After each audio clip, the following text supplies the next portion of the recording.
Bonjour Gaëlle, comment vas-tu? Bonjour Domitilla, très bien. Et toi?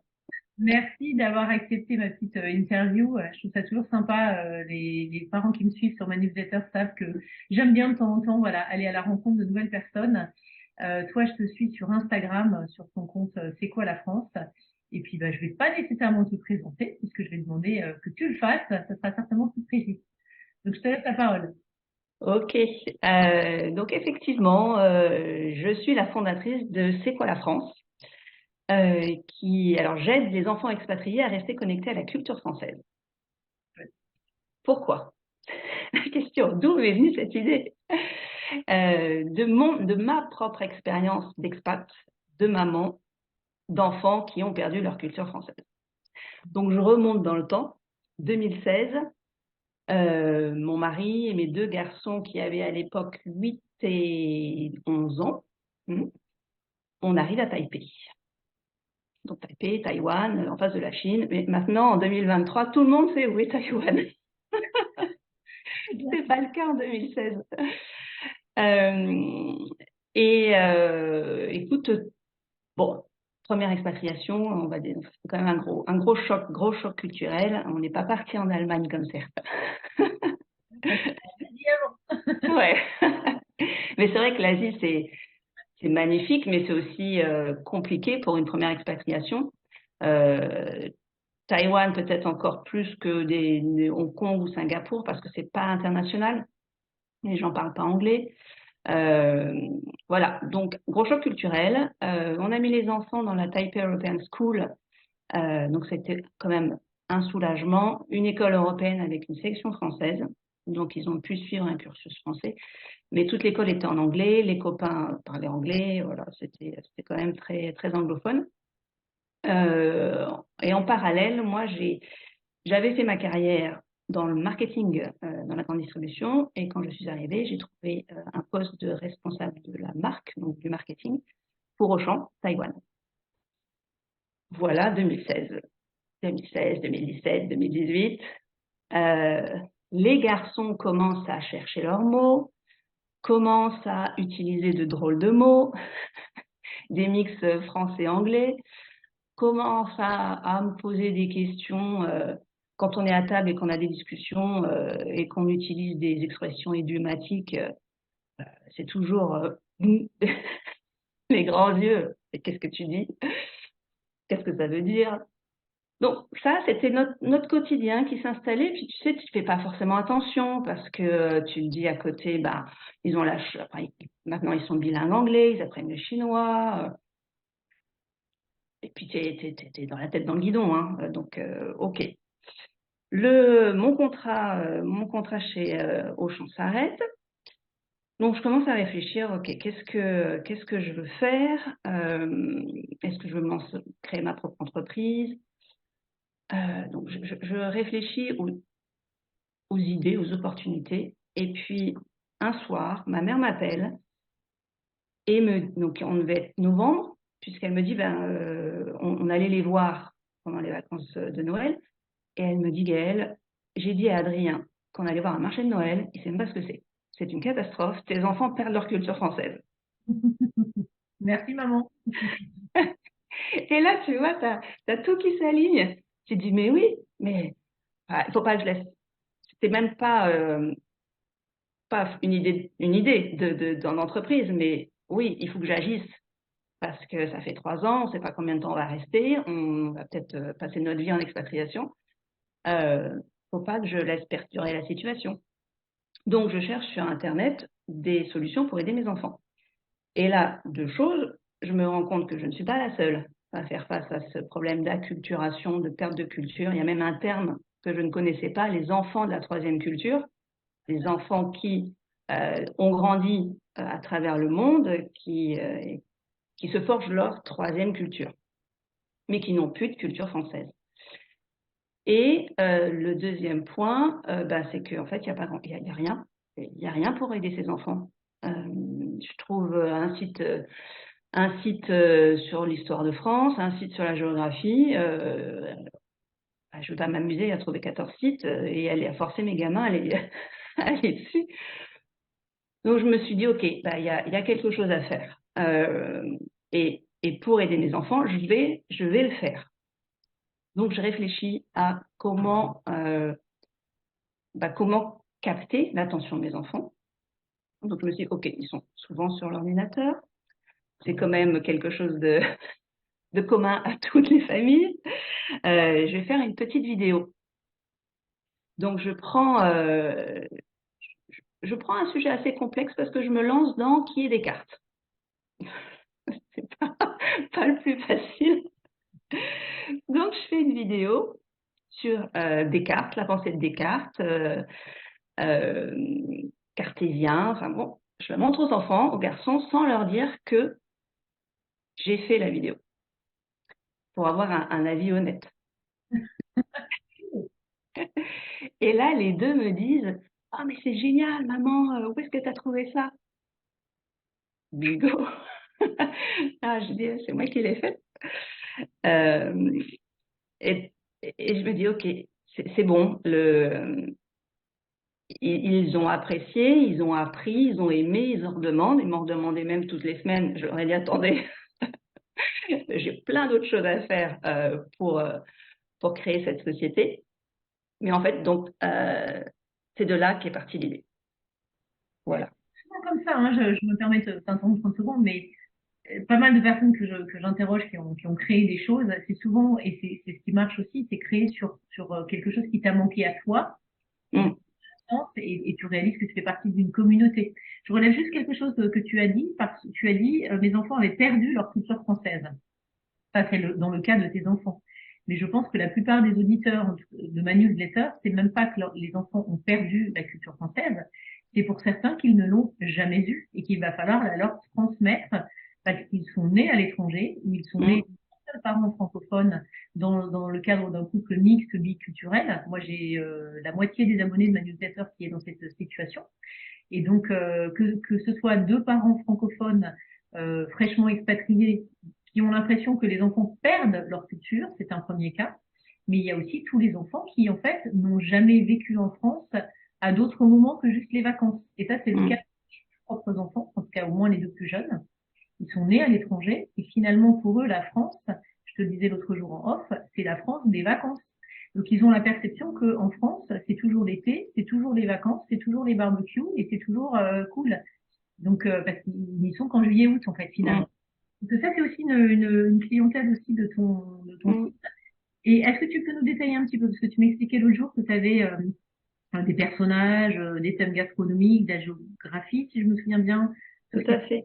de l'éducation civique, des inventions. Ces thèmes sont très vastes. Est-ce que tu peux nous dire un peu précisément en fait comment fonctionne Alors, c'est un principe de vidéo, c'est un abonnement mensuel. Enfin, ça dépend, il y a 3 types d'abonnements, j'en parlerai après. Et tous les samedis, vous avez une nouvelle vidéo disponible sur le compte, sur le site internet.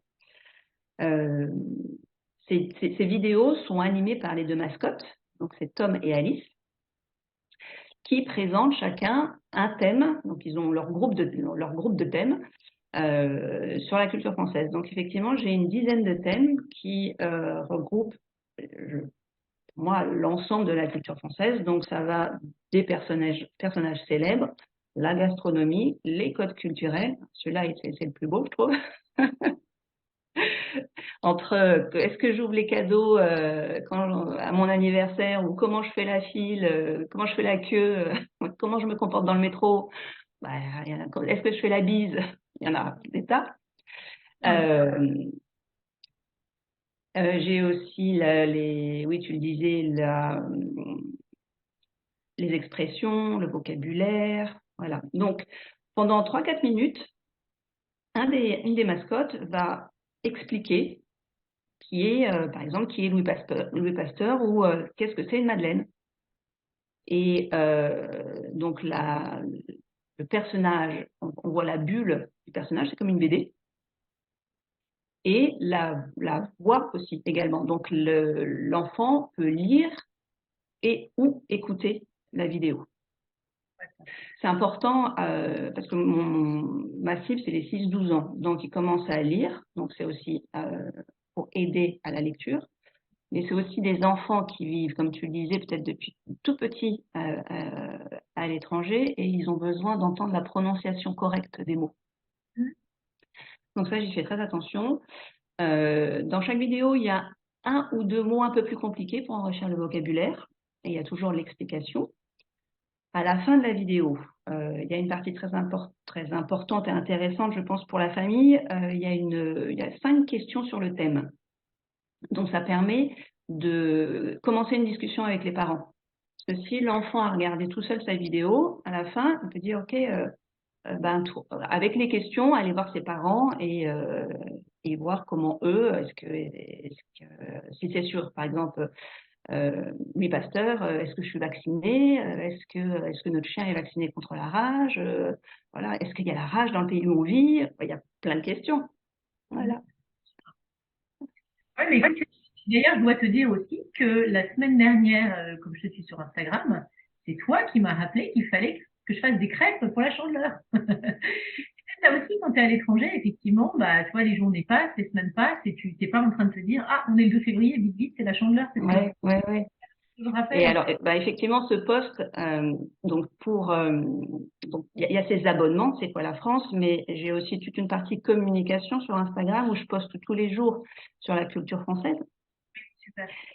Et si tu prends l'exemple de la Chandeleur, j'ai pas juste dit, ok, c'est la Chandeleur, faut manger des crêpes, parce que ça, tu l'as vu 1000 fois sur Instagram. Mais moi, c'était les traditions de la Chandeleur. Donc moi, je suis toujours focalisée sur culture française et la tradition. Donc là, bah, il y avait 2 types de traditions. Je pense que alors tu t'adresses à des enfants, tu l'as dit, de 6 à 12 ans, mais tu t'adresses aussi, je pense, à travers les enfants et notamment les questions de la faim, à leurs parents, parce que je pense qu'il y a beaucoup de parents, on a tous en fait une culture générale qui est ciblée sur certains types de domaines en fonction des études qu'on a faites, en fonction de nos centres d'intérêt, de nos lectures, etc. Moi, je réalise en fait, en scrollant un petit peu justement sur ton Instagram, il y a des sujets dans lesquels j'ai tout simplement moi-même en tant que mère beaucoup moins de. Et en fait, c'est ça que je trouve qui est passionnant, c'est que quand on éduque, alors moi maintenant je suis avec des enfants, j'ai des ados et jeunes adultes, mais c'est vrai que quand on est parent, bah, on se met au niveau de son enfant, au niveau du vocabulaire, au niveau de ça. Moi, je le dis beaucoup aux parents de mes patients, hein, qui me demandent comment aider leur enfant qui a un retard de parole, un retard de langage, un trouble articulatoire.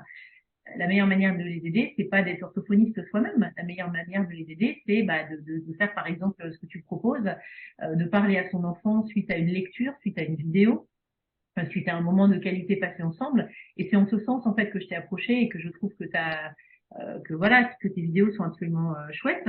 Parce que pour moi, et ça je te le disais l'autre jour, là où ce concept est vraiment intéressant, c'est que c'est vraiment une question de régularité. C'est-à-dire que si tu vas regarder une vidéo comme ça de temps en temps, bon bah c'est déjà bien. Mais ce que tu proposes, une vidéo par semaine, et ben ça fait une certaine régularité. Je me dis que bah, typiquement si on est assidu, ça devrait faire 52 vidéos par année. Et c'est plutôt chouette. C'est cette régularité que je mettrai en avance aussi. Et ce que je t'ai dit aussi l'autre jour, pour moi, ça participe à la culture de l'enfant, mais ça participe surtout à sa confiance en lui. Parce qu'en fait, français ou moitié français par un de ses parents, c'est difficile pour un enfant de la troisième culture de dire je suis français ou I'm French. Et puis en fait, quand on te demande la Tour Eiffel, tout le monde connaît, les croissants, tout le monde connaît. Mais il y a des sujets un peu plus compliqués. Je parle de mes enfants, mais tous les enfants que j'accompagne. Souvent, ils ont un petit problème identitaire et un petit problème de confiance en eux parce qu'en fait, ils sont français mais ne se sentent pas français. Et c'est là que je pense que tu peux clairement les aider. C'est cette appartenance et cette confiance en soi qui passe par l'éveil, la curiosité et puis les thèmes que tu proposes. Et je pense, et c'est pour ça que je vais entre guillemets faire ta pub aussi dans ma newsletter, parce que les parents, en tout cas dans ma patientèle, sont pour certains biculturels eux-mêmes. Donc en fait, je pense à plusieurs parents que j'ai accompagnés cette semaine même. Des parents qui me disent bah, le français est ma langue maternelle, mais je n'ai moi-même pas grandi en France. Ils ont rencontré leur conjoint à l'étranger, ils y sont depuis longtemps, il n'y a pas de date de fin sur le retour, et finalement le sentiment s'effiloche avec le temps, et ça génère parfois de l'anxiété ou de la culpabilité, et c'est super dommage. Donc bah, bravo et merci d'avoir inventé tout ça, et c'est chouette. je rebondis sur justement les parents. Alors, tu parles des parents qui ont vécu à l'étranger, mais mes propres parents, qui sont mes premiers testeurs, à chaque fois, mon papa m'écrit, j'ai encore appris plein de trucs. Génial. Il a 74 ans, j'adore. La dernière, c'était sur la tarte tatin. C'est le dessert le plus proposé dans les brasseries françaises. Mais est-ce que les petits Français à travers le monde connaissent la tarte tatin, l'histoire de la tarte tatin? Je pense pas. Parce que mes enfants aussi sont en école internationale et en fait, bon, moi je suis belge francophone et mon mari est français. Et donc quand il y a Festival des Nations ou ce genre de choses à l'école internationale, ils me disent toujours ah qu'est-ce qu'il faut qu'on cuisine. Et ils ont l'impression que la Belgique, bah, c'est les gaufres, les frites, le chocolat, et la France, bah, c'est les quiches lorraines, les crêpes. Et en fait, je leur dis, c'est tellement petit ce que vous Mmh. voilà, il y a une palette qui est très très large. Et comme tu dis, je pense effectivement, moi aussi, hein, en tant qu'orthophoniste, j'ai beaucoup de textes qui viennent de Ortho-édition et voilà, des éditeurs orthophoniques francophones. Et je me retrouve à être obligée d'adapter. Je te le disais l'autre jour, il y a le mot baguette, par exemple. Pour un enfant français, c'est forcément la baguette de pain dans une boulangerie. Mais pour un Mmh. français qui a vécu en Asie toute sa vie, baguette, c'est les chopsticks pour se nourrir. Et donc, si tu veux, pareil, la notion des saisons, par exemple, je sais que quand on était à Singapour et que j'expliquais à mes enfants qui étaient petits à l'époque que normalement à Noël il y a de la neige et qu'on met des bonnets, des gants, des écharpes, on était sous les tropiques et on passait Noël en bikini. Donc c'était un petit peu difficile au niveau culturel, toute cette saisonnalité aussi des fêtes et de la nourriture. Alors tu voulais parler des gens qui travaillent avec toi? Oui, parce que je ne suis pas toute seule. Enfin, j'étais toute seule à l'origine, mais enfin, c'est un métier. Enseigner, c'est aussi un métier. Donc, je me suis entourée de professionnels.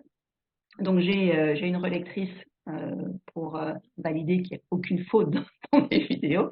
Et j'ai surtout une professeure des écoles, Géraldine Bilaudel, qui a créé l'école de Géraldine, qui aide aussi les enfants expatriés à travailler leur français.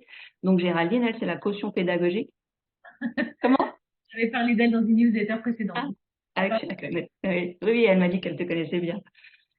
Euh, Oui, Géraldine, c'est la caution pédagogique. Donc, elle vérifie que tout le contenu est adapté pour les 6-12 ans. Super. Voilà. Tu as raison, parce qu'effectivement, enfin, moi j'aime bien le proverbe, ensemble on va vite, mais à plusieurs on va plus loin. Mhm. Donc ça c'est chouette aussi, c'est un gage de qualité aussi, j'imagine. Tu te fais peut-être aider pour le montage et tout ça aussi peut-être. Alors, non, tout ce qui est créa, c'est moi. Je me suis formée, donc je fais toute seule les vidéos, la prise de son. Oui. Bravo. Bon, bah, c'est chouette. Mais effectivement, il y a quelqu'un sur le côté informatique, webmaster et gestion du site. Donc franchement, un grand merci pour tout ça, parce que je pense que tu vas aider de nombreuses familles. Merci beaucoup, super sympa. Merci, au revoir.